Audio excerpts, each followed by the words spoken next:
109 negara yang ada di dunia ini. Nah,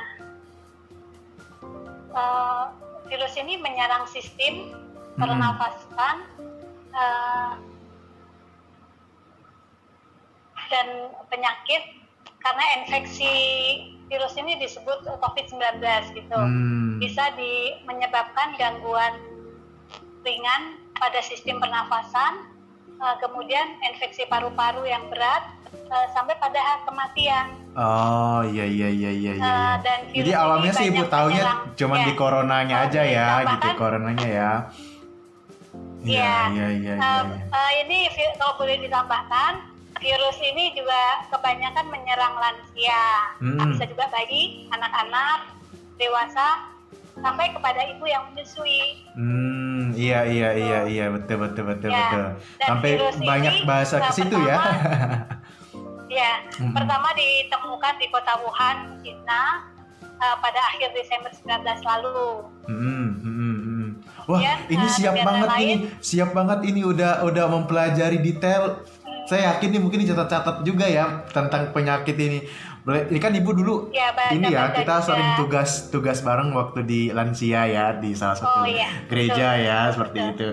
Nah, orangnya luar biasa energik gitu. Nah, Bu, ini kan saya melihat bahwa Ibu itu kayaknya nggak diam deh, ada movement bersama komunitas selama ini gitu untuk memberikan bantuan kepada masyarakat gitu kan. Itu sangat luar biasa memberi bantuan kepada masyarakat. Boleh cerita dong sedikit itu bagaimana apakah memang hanya sembako atau ada sedikit kayak edukasi seperti tadi atau bagaimana, Bu? Ya, selain kita membagikan sembako, kadang-kadang kalau saya juga punya sedikit berkat, saya juga bagi sedikit nasi lah, mungkin barang 10 bungkus gitu. Saya bagikan ke orang-orang, saya berdiri di dekat jalan gitu, terus saya bagikan ke orang-orang yang memang membutuhkan gitu. Sambil saya juga memberikan sedikit ajakan gitu supaya tetap sehat. Kalau tidak perlu nggak usah keluar dari rumah gitu. Dengan banyak istirahat dan makan cukup juga akan membuat kita sehat. Sehingga kalau kita sehat, tentunya kita tidak mudah terserang penyakit termasuk virus corona ini. Ibu nggak takut itu keluar? Nggak takut? Nggak takut ya amit-amit lah gitu ya, tertular atau apa gitu ya. Namanya kita di luar nggak tahu ceroboh atau gimana gitu ya. Betul. Iya, gimana? Selain saya menjaga kesehatan di rumah, ketika saya keluar, saya pertama kali saya doa dulu. Saya berdoa sama Tuhan Yesus supaya Tuhan menjaga saya, melindungi, karena yang saya lakukan bukan untuk hura-hura atau kepentingan sendiri, tapi juga untuk membantu orang lain. Gitu. Nah, dengan hal itu, saya yakin Tuhan pasti melindungi saya. Bukan saya sesumbar atau sombong, tapi memang Tuhan itu baik dan Dia tahu apa yang kita lakukan. Luar biasa. Kita pasti dilindungi lah ya gitu ya. Penting kita yakin sama melakukan bagian kita juga gitu ya. Mungkin kita harus pakai maskernya gitu ya, menjaga jarak fisik dan ini sebagainya. Lagi bicara aja jadi nggak pakai masker. Tadi kan udah pakai masker ya. bawa. Iya. Apa harapan Ibu untuk kondisi saat ini? Ya, harapan saya makin banyak yang sembuh yang terkena corona ini. Amin. Kemudian surutnya penularan ya. Kemudian kesadaran semua untuk mentaati semua himbauan pemerintah atau melalui tulisan-tulisan, melalui media atau apa saja yang pemerintah himbaukan itu ya sebaiknya kita turutin gitu, seperti kita menggunakan masker bila keluar rumah, kemudian melakukan PSBB dan lain sebagainya. Yang Ibu lihat gimana sekarang masyarakatnya? Masyarakatnya kira-kira gimana sekarang? Mereka relatif taat sih. Walaupun memang di jalan-jalan masih banyak mobil gitu ya, nggak sepi sekali maksudnya gitu. Tapi jauh dibanding pada waktu tidak corona gitu. Kemacetan relatif lancar gitu. Dan waktu kami membagi-bagikan sembako tuh jalanan sepi sih, jalanan sepi. Gitu ya. Iya, terus kemarin saya ngeliat waktu di mana Bu? Kayaknya ada di media sosial juga ya. Tadi kan Ibu sempat singgung bahas-bahas nasi gitu ya. Itu ini kita nggak yang sentimen seperti apa ya. Maksudnya mungkin Ibu mungkin tahu gitu ya. Yang mengenai nasi anjing itu loh Bu. Bisa dijelaskan nggak? Kemarin Ibu mungkin iya. Bisa sedikit ya. Mungkin nanti kalau ada yang kurang nanti di yang lain juga bisa memberikan. Soal makanan nasi anjing, saya juga pas nonton di TV kaget gitu, ya kok ada nasi anjing gitu.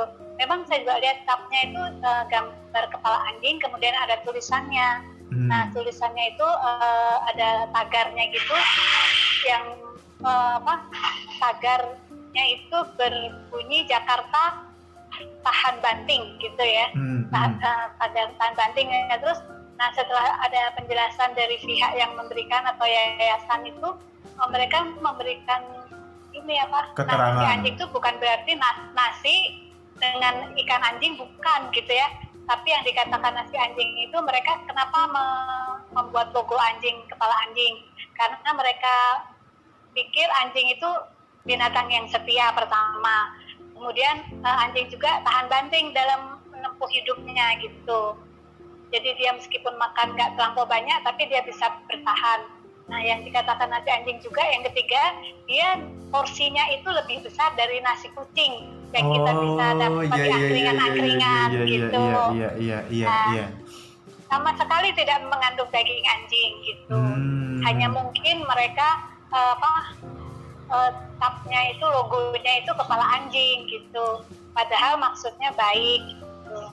Nah, kalau boleh saya tambahkan, nasi yang ada di dalam situ tuh nasi putih, yang di dalam bungkusan itu nasi putih, kemudian orek, ada cumi, ada teri, ada sosis, kemudian ada juga bakso gitu. Gitu. Jadi ya. sama sekali nggak ada daging anjing ya. Nggak ada ya.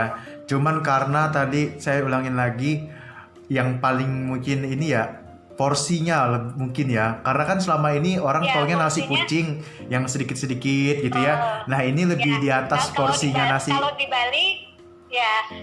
Bali nasi jenggo. Kalau di Jawa Tengah nasi kucing yang ada di angkringan. Nah ini mereka keluar dengan logo nasi anjing, maksudnya yaitu dia porsinya lebih besar dari nasi kucing yang ada di angkringan. Wah gitu ternyata ya. Ya semoga nggak jadi rusuh karena itu gitu ya. Karena cukup jadi sentimen waktu itu. Saya juga kaget. Loh kok ada sampai begitunya gitu loh ya.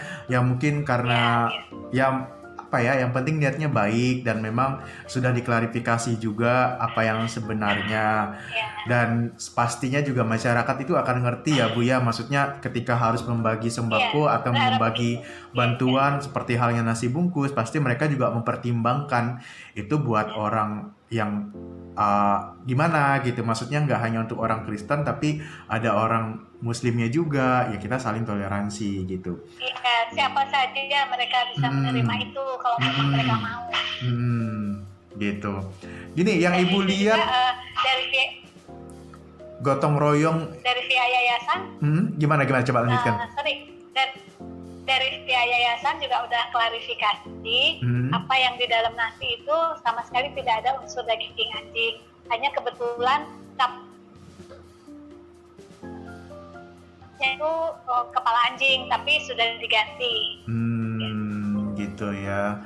Bu, selama masa pandemi ini kayaknya bener-bener apa ya, ini tuh memang bukan urusan sendiri pemerintah gitu kan. Artinya masyarakat juga harus saling bantu. Kan yang fokus masyarakat saat ini fokus pemerintah saat ini kan memang dari sisi kesehatannya, sosial dan ekonomi gitu ya. Nah, mungkin yang Ibu lakukan ini adalah bentuk sosial dan ekonomi, mungkin lebih ke sosial ya, maksudnya kebutuhan mereka seperti apa gitu kan. Mungkin ada ajakan nggak untuk masyarakat yang lain yang saat ini mungkin punya lebih untuk bisa lebih berbagi lagi ke orang lain, Bu? Ya, saya juga berdoa pada mereka yang punya banyak uang atau banyak harta. mari kita sisihkan sedikit untuk membantu mereka yang kekurangan gitu. Mungkin dari harta yang mereka punya itu tidak seberapa kalau kita berikan kepada mereka yang memerlukan saat ini gitu.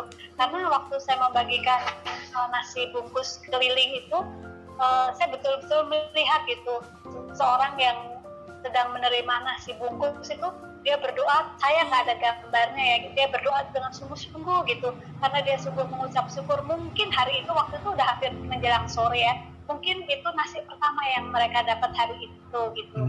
Nah, kemudian memang betul-betul mereka membutuhkan, hanya kalau bisa dalam cara berbaginya itu dikoordinir gitu, daerah mana yang belum dapat, siapa yang seharusnya yang lebih dulu dapat gitu.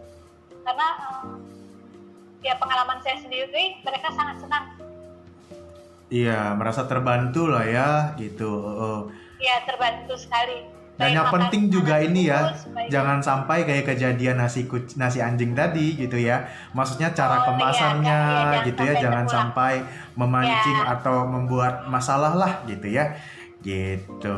Apalagi kira-kira Bu yang ini Bu sampaikan untuk masyarakat? Ya, saya juga sedih sih dengan adanya COVID-19 ini. Kegiatan saya sementara terhenti gitu. Terakhir saya pelayanan di penjara karena saya memang tergabung dalam Yayasan Cahaya Logos, dan kami melayani kunjungan ke lapas dan rutan itu untuk Jakarta dan sekitarnya. Terakhir saya mengunjungi rutan Cipinang itu tanggal 13 Maret lalu, hari Senin gitu. Dan rasanya udah lama sekali, walaupun baru berapa hari, berapa bulan ya, tapi saya merasa udah lama sekali, saya udah rindu lagi pelayanan. Iya. Ya mungkin sekarang memang harus lebih ke kita ya, doa kita lebih ekstra lagi supaya Indonesia pulih, supaya Indonesia bisa kembali normal, wabah juga kita amin. Gitu ya. Seperti tapi itu. Dengan kalau kita lihat dari segi positifnya, banyak keluarga yang menikmati hari-harinya, jam-jamnya itu di dalam rumah quality dengan keluarga, anak, suami atau istrinya gitu. Kemudian kami juga lebih banyak berdoa, lebih banyak membaca firman Tuhan gitu. Kami juga selalu membimbing mereka lewat mass media gitu. Kami kirimkan video-video rohani, video-video khotbah, dan juga sharing juga bisa lewat WA atau dan lain sebagainya. Iya. Tetap ada komunikasi. Kemudian lah ya. Kalau bisa kalau ditambahkan lagi, mungkin kalau sekarang ini produksi kan jauh lebih berkurang ya. Kita bisa lihat langit yang cerah, langit yang biru gitu, burung-burung di udara berterbangan. Itu juga dengan adanya COVID itu terjadi. Kemurahan Tuhan itu tidak pernah gitu, nggak pernah lewat dari apapun yang kita alami, selalu ada. Pasti ada hikmahnya lah seperti itu ya. Mungkin bumi ini perlu untuk istirahat, tubuh ini perlu istirahat gitu ya. Ya dari stres-stres yang ada. Cuman memang jadi sekarang ya dibilang nggak stres, nggak juga sih, tetap aja stres. Bagaimana kondisi yang mencekam orang, jadi penurunan untuk pendapatan dan sebagainya gitu ya. Tapi ya kita tetap berdoa, saling support aja ya, apa yang kita bisa lakukan untuk masyarakat seperti itu kurang lebih ya Bu ya. Wow, kurang lebih 15 menit sudah Bu. Dengan adanya manusia tinggal di rumah saja, Tuhan itu sedang mendandani alam ciptaannya juga. Akan lebih indah lagi dan kita percaya pasti. Dan saya yakin Tuhan sedang memulihkan bumi ini terutama dari COVID ini. Amin.